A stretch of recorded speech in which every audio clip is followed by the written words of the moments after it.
Okay, so have you ever got up on a Sunday morning and gone for a run or a walk or a drive and you've seen a field full of people, you know, hundreds and thousands of people there selling things out the back of the car? Have you ever thought to yourself, really? I wouldn't get out of bed for the car boot sale. Have you thought, do their markets hold anything other than junk, car boot sales, second-hand items, clothes, toys? Do people actually find antiques, gems, and treasures at car boot sales? Do you think, do you really think people find things for pennies that are worth thousands, hundreds, in some cases, life-changing amounts of money?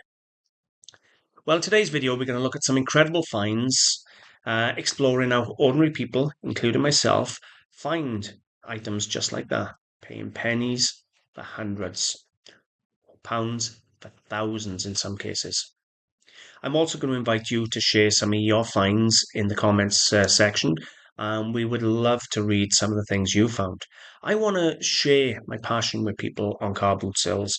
And as a reseller, I'd put out whole videos and people to comment saying, "Oh, there's no way you're finding this stuff for that. It's ridiculous." Well, I've done this video because I want people to understand it's not just finding items. Every day is a treasure hunt. And we go out, we dig in boxes of junk and bric-a-brac, and we find some absolutely amazing things. And I want them to see it's not just me. It's everywhere, everybody, every car boot sale you go to, there's treasures to be had. So, should we get started and look at the first of today's finds? Some of these have made the headline news, some of them are mine. But let's have a little look.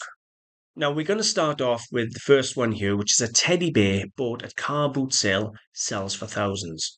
17th of August 23. Now, this was bought out of the car boot sale last season, last summer, and I believe it was Monmouth. And I actually know the two dealers that bought it. It was Kyle and his mother, Jeanette. Yep. Now, they paid £130 for two Steiff teddy bears, and they probably had their money back on the other. And this one went up to Hanson's auctions, and it was identified as a 1905 cinnamon center seam Steiff bear. Quite a rare early bear. And is sold for 4,985 pounds with the hammer fee. So £130 into £5,000 hammer fee. Now, what they receive after the costs and all the rest of it, I'm not even going to go into that in this video. That is what a collector paid for this teddy bear, £5,000 that come out of a car boot sale as a part of a pay for £130. And they are dealers that I know. This is one of my finds. Now, a little dearer, I can't remember. I bought these a few years back. Now, I either paid £260 from or £360 from. It'll be in one of my whole videos. If you're interested, you'll be able to find it. Anyway, these are nothing short of spectacular. They're 30 something inches tall, 25 inches wide, hand forged, double headed eagle armorials, heavy, heavy pieces. Now, these are German, probably World War II, and I would assume they're off a factory or something very, very important, maybe a big mansion with some big, massive gates. These are some of my best finds ever. I absolutely adore them, and if I could display them, I would. But they are amazing. Really important pair of armorials, I believe. Hand forged. If somebody wanted to make them now, it cost an absolute fortune. But they were spectacular. Then there was this. A £10 car boot sale Chinese vase gets 30,000 estimate for auction. Now, I don't know what it sold for, I haven't looked. However, this is a Qianlong period porcelain vase from 1735 or 1736, sorry, to 1795. It is hand painted and spectacular. Now, they put it on eBay and it reached £10,000 on eBay, so they took it off and took it to an auction house instead, realizing they actually had something quite special. Now, this vase isn't huge, as you just saw, but what makes it important was it had the mark and period. So it had the correct mark for the period the mark belonged to, because a lot of the time the marks are done in honor of earlier emperors. So it was mark and period, so it was Qianlong mark, Qianlong period, but it was imperial weight done for the emperor as opposed to export porcelain, which is done for shipping. Really, really fine item, but £10 into £30,000. This, you probably watched me buy live if you've been following my channel. I bought this a couple of years ago in Splot Market in Carbootsale, in Cardiff, South Wales, sorry, at about 4:30, 5 o'clock on a dark Saturday morning, I think it was. And we have here a 19th century watercolour by a very, very famous, very, very desirable British artist, George Shalders. Now, George Shalders, he's a Royal Academy exhibitor. He taught some of the finest artists in the world to paint. He really is up there with one of the best artists you can ever hope to see. He had a little bit of water damage there, lot to the mount, but it didn't get to the painting. Now, if you actually look up George Shalders, he's 1826 to 1873, but he died from overwork. He used to paint his paintings with a tiny single hair, and it killed him. Overwork killed him. That's where they put it down to his death. Now, £30 I paid for it, and it's just spectacular. This one's a little older, and the article was 2023, but the purchase was a while back. A sleeping baby bought at £2 at a car boot sale could sell for 30,000. I'm not talking a real baby. We're talking a piece of 18th century English porcelain by Chelsea. So you're talking nearly 300-year-old porcelain. What have they put it down at? 278-year-old Chinese Chelsea porcelain. It was bought in Gloucester car boot sale in the 90s, and it is considered to be the holy grail of English porcelain. It is absolutely spectacular. But I tell you what I'm going to do. I'm not going to do it all, go through everything with you, but I'm going to put all the links to all these different items. If you want to read anything more on one of the items within this video, the links will be in the description. So you can come to Hanson's auction and read this article, or you can check out the teddy bears and things like that. I'll put the links in the description for you to share. This piece I bought about 3 or 4 months ago for £1 at a car boot sale.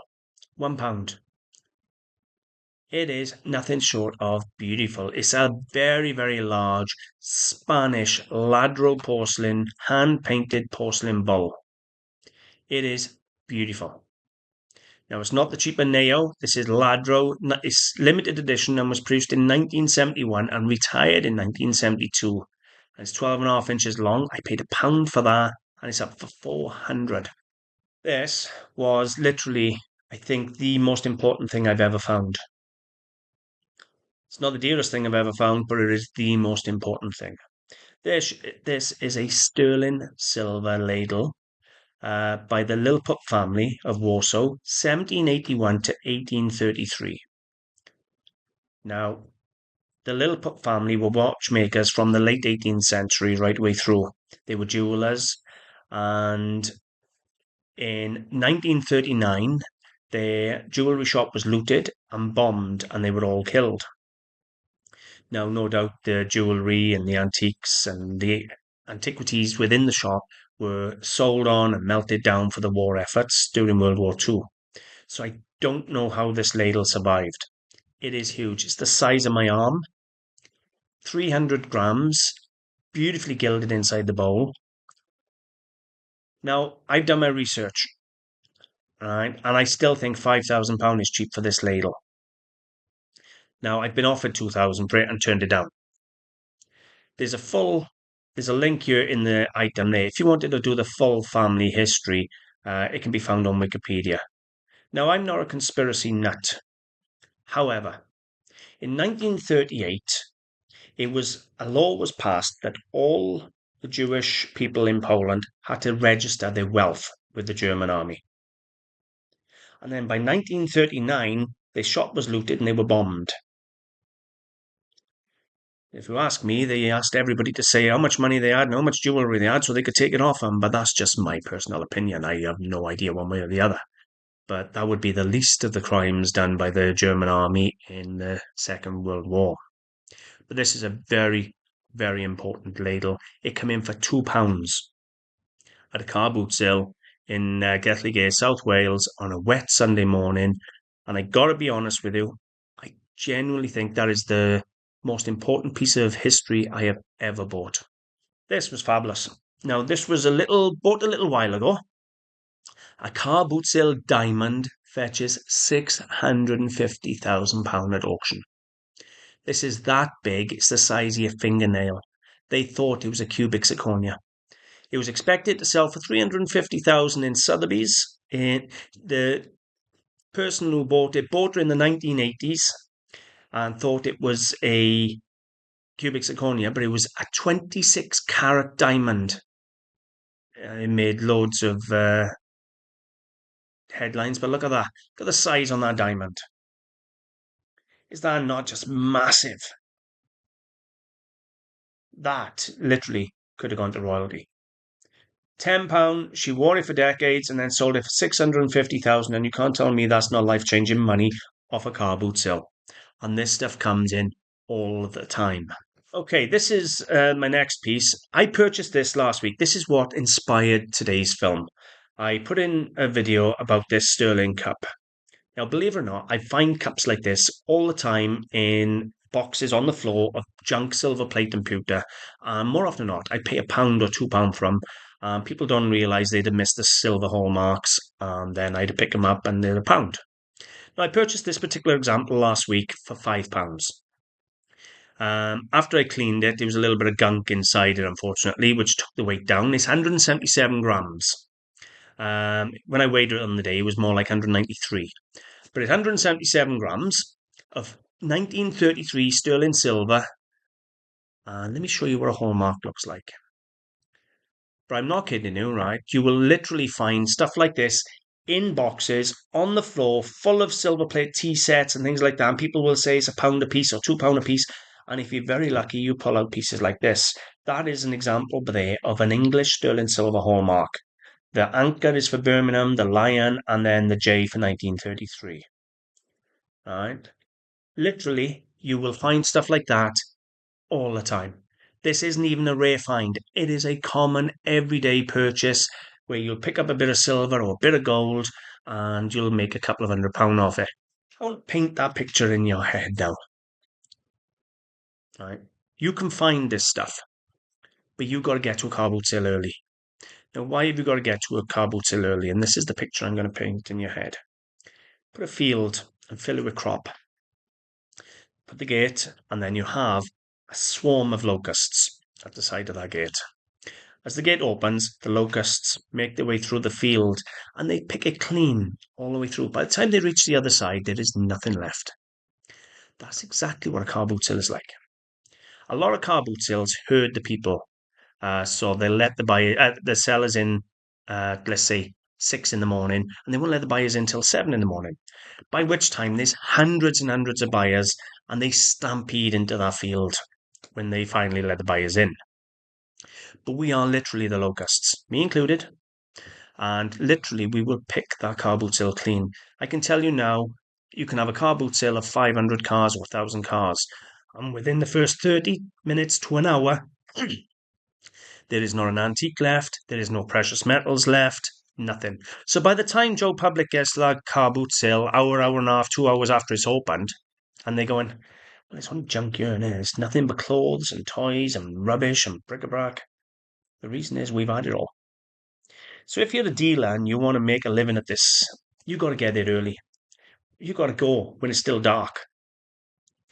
Now, there's another way of looking at it that some things are overpriced in the morning, and by the end of the day, they're cheaper. So you will still have a chance of getting a gem at the end of the day. But the real bargains, the real rare gems, they're gone. I guarantee you that. So yeah, next week I'm going to make a film and I'm going to actually give you secrets, tips, hints, anything I can to tell you how to find these bargains. It doesn't matter what your niche is, whether it's jewelry, whether it's porcelain, whether it's silver, whether it's art. I'm going to show you how to find these items and find them cheap. And I'll make that film for you next week.